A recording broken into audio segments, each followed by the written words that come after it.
Bio आपको भी boring लगता है, समझ में नहीं आता, टर्म्स नहीं समझ में आते, so here I am. Hey there, I'm Ananya Keshan. Today I'm gonna teach you bio. Guys, आज हम बायो का एक बहुत ही important chapter that is the cell वो पढ़ेंगे. Guys, आपने सेल के बारे में बहुत सी चीजें सुन रखी होंगी कि ये हमारे बॉडी के लिए कितना इंपॉर्टेंट होता है, राइट?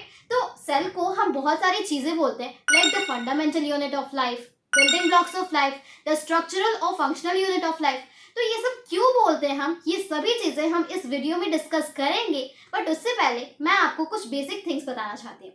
लाइक आप बायोलॉजी पढ़ रहे हैं तो आपको ये तो पता ही होना चाहिए कि व्हाट इज बायोलॉजी, क्या होता है बायोलॉजी, हम इसे पढ़ते क्यों है, why do we study biology, right? तो एक बेसिक से सिंपल सी डेफिनेशन है, आप वो लर्न कर लीजिए. The branch of science which deals with the study of living beings is called biology. Okay guys, एक चीज और मैं आपको बता दूं कि इसे बायोलॉजी नहीं बोलते, इसे बोलते हैं बायोलॉजी. बहुत से लोग गलत प्रोनाउंस करते हैं और वो बोलते हैं biology, but it is biology. Okay, it is biology. And why do we study biology, ये भी आपके लिए जानना बहुत जरूरी है. तो biology help us to understand the living world, इसलिए हम बायोलॉजी पढ़ते हैं. ओके, एंड एक और कॉमन सा क्वेश्चन है जो अक्सर पूछ लिया जाता है कि who is the father of biology. So Aristotle is the father of biology. ये 3 बेसिक क्वेश्चंस थे जो आपको हमेशा याद रखने हैं जब आप बायोलॉजी पढ़ रहे हो. सो प्लीज ये याद रखिएगा. तो गाइस चलिए अब हम अपने टॉपिक में आते हैं, दैट इज द सेल. सबसे पहले हम देखेंगे कि सेल होता क्या है, what is the definition of the cell. ठीक है, लेट्स स्टार्ट. अब सेल की एक बेसिक सी डेफिनेशन ये हो सकती है कि it is known as building blocks of life. Yes guys, इसे हम बिल्डिंग ब्लॉक्स ऑफ लाइफ कहते हैं. क्यों कहते हैं ये आपके मन में भी होगा. तो गाइस, जैसे हम बहुत सारे ब्रिक्स को मिलाकर, बहुत सारे ईंटों को मिलाकर एक वॉल बनाते हैं, एक दीवार बनाते हैं, उसी तरीके से बहुत सारे सेल मिलकर क्या बनाते हैं, एक लिविंग बॉडी बनाते हैं. वो किसी की भी लिविंग बॉडी हो सकती है, लाइक प्लांट्स की हो सकती है, एनिमल्स की हो सकती है, हमारी हो सकती है, ह्यूमन बॉडी हो सकती है, राइट? तो बहुत सारे सेल्स मिलकर क्या बनाते हैं, एक लिविंग बॉडी बनाते हैं. तो इसलिए हम इसे बिल्डिंग ब्लॉक्स ऑफ लाइफ कहते हैं. आई होप आपको समझ में आ गया होगा कि हम सेल को बिल्डिंग ब्लॉक्स ऑफ लाइफ क्यों कहते हैं. तो चलिए अब हम सेकंड डेफिनेशन इसकी देख लेते हैं. तो देखिए, इसे हम the fundamental unit of life भी कहते हैं.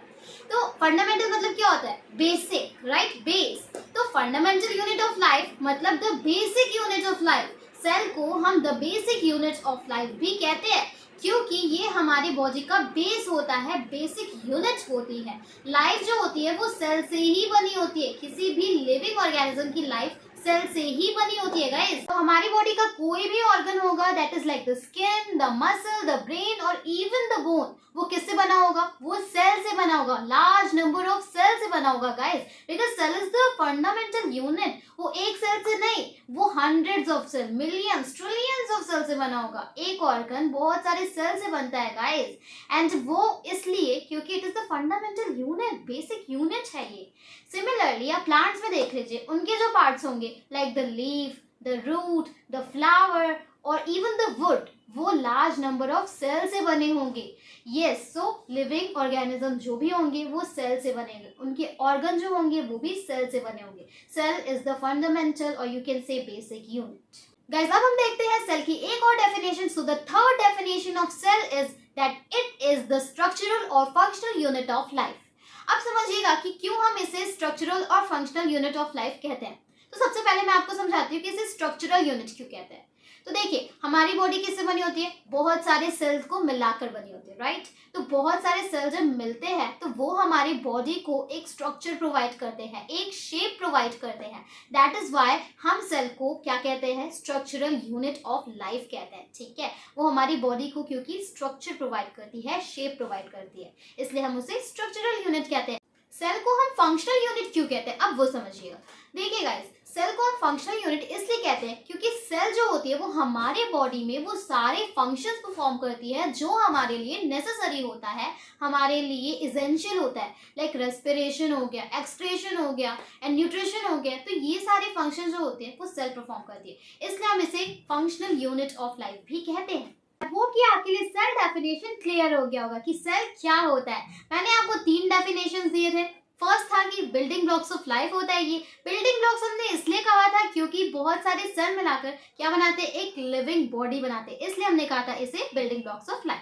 हमने सेकंड डेफिनेशन देखी थी कि ये होते हैं the fundamental unit of life, मतलब कि the basic unit of life. हमने बेसिक यूनिट ऑफ लाइफ इसलिए बोला था क्योंकि लाइफ जो होती है वो सेल से ही बनी होती है, फंडामेंटल यूनिट ऑफ लाइफ होती है ये, इसलिए हमने कहा था कि ये बेसिक यूनिट ऑफ लाइफ होती है, दैट इज सेल। ठीक है, नाउ हमने थर्ड डेफिनेशन देखा था कि ये होती है स्ट्रक्चरल और functional unit of life. Structural unit हमने इसलिए कहा था क्योंकि बहुत सारे सेल मिलकर क्या करते हैं, हमारी बॉडी को शेप देते हैं, स्ट्रक्चर प्रोवाइड करते हैं, इसलिए हमने कहा था कि ये स्ट्रक्चरल यूनिट होती है। और फंक्शनल इसलिए क्योंकि हमारे बॉडी में सेल वो सारे फंक्शंस परफॉर्म करता है जो हमारे लिए एसेंशियल होती है, हमारे लिए नेसेसरी होती है। चलिए अब हम सेल की साइज पर बात करते हैं। तो अगर आप एक सिंगल सेल लेंगे तो उसकी साइज बहुत छोटी होती है, इतना छोटा होता है वो कि आप उसे अपनी नॉर्मल आंखों से नहीं देख सकते, आप उसे नेकेड आइज से नहीं देख सकते। उसके लिए आपको एक माइक्रोस्कोप की जरूरत होती है या फिर आपको किसी मैग्नीफाइंग एड की जरूरत होती है, आप उसे नॉर्मल नेकेड आइज से नहीं देख सकते, वो इतना छोटा होता है। एंड जो ऑर्गेनिज्म सिर्फ एक सेल से बने होते हैं, आप समझ लीजिए वो कितने छोटे होंगे, वो आपको अपनी नॉर्मल आंखों से नहीं दिखाई देंगे। यस गाइस, एंड उन ऑर्गेनिजम्स को कहते हैं यूनिसेल्युलर ऑर्गेनिज्म। जो ऑर्गेनिज्म सिर्फ एक सेल से बने होते हैं उन ऑर्गेनिजम्स को हम कहते हैं यूनिसेल्युलर ऑर्गेनिज्म।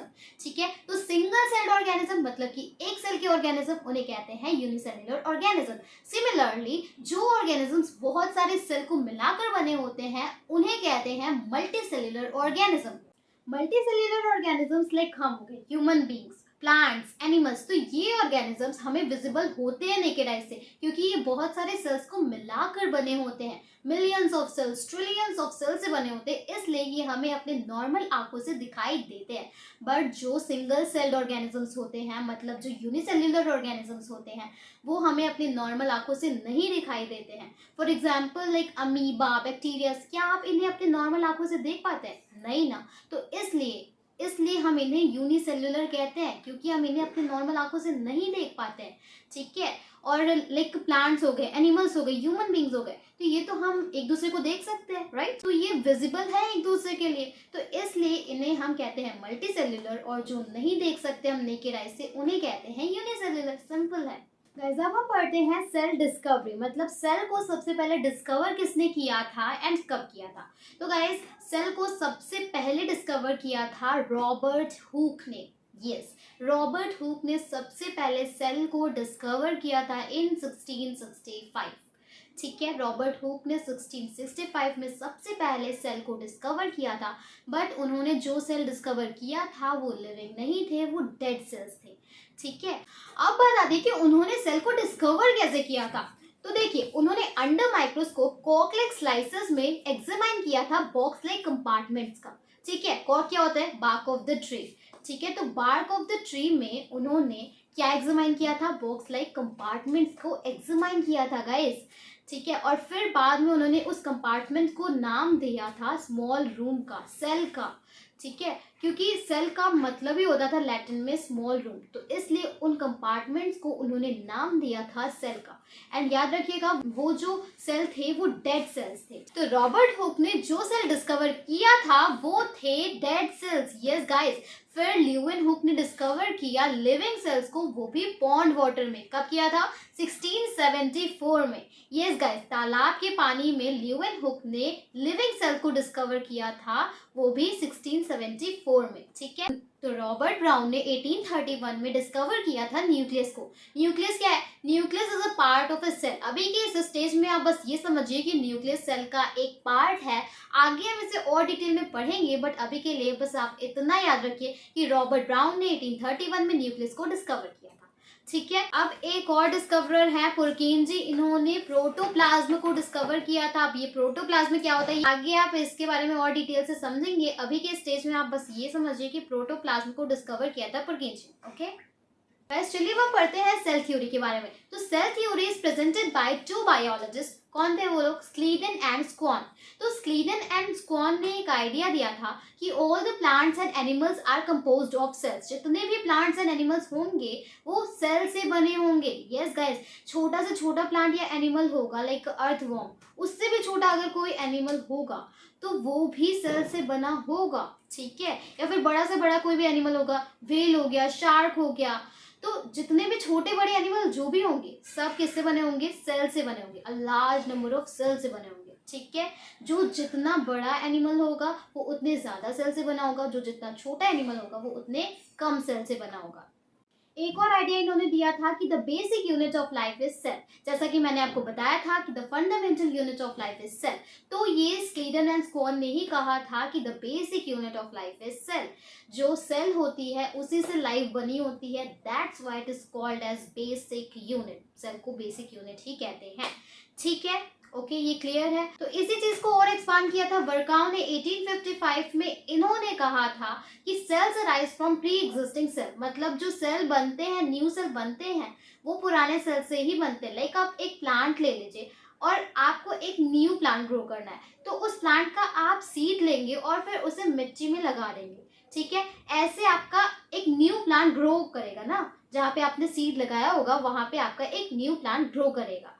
ठीक है, तो ऐसा ही उन्होंने कहा था कि सेल जो होते हैं वो प्री एग्जिस्टिंग सेल से ही ग्रो करते हैं। ठीक है, तो गाइस ये हो गई आपकी सेल डिस्कवरी। किसने क्या कब डिस्कवर किया था मैंने आपको बता दिया है। सेल थ्योरी के बारे में भी मैंने आपको बता दिया है। अब चलिए एक लास्ट टॉपिक देखते हैं, पार्ट्स ऑफ सेल। गाइस अब हम देखते हैं पार्ट्स ऑफ सेल। तो गाइस बेसिकली 5 पार्ट्स होते हैं सेल के। There are 5 parts of cell. तो वो कौन कौन से होते हैं वो देखते हैं। तो देखिए, सबसे पहला होता है सेल मेम्ब्रेन या फिर प्लाज्मा मेम्ब्रेन। दोनों ही आप इसे बोल सकते हैं, दोनों एक ही चीज है, चाहे आप सेल मेम्ब्रेन बोले चाहे प्लाज्मा मेम्ब्रेन बोले। Okay, now second one is cell wall, third one is nucleus, and the fourth one is cytoplasm, and the fifth one is cell organelles. Guys अभी के लिए मैं आपको बस पार्ट्स के नाम बता रही हूँ, आगे हम इसे और डिटेल में पढ़ेंगे, बट अभी के लिए बस इतना ही। That's all for today. आपको ये वीडियो कैसी लगी, do write in the comments, and if you like the video then do like, share and subscribe, and don't forget to comment कि कैसी लगी आपको video. Thanks for watching, bye.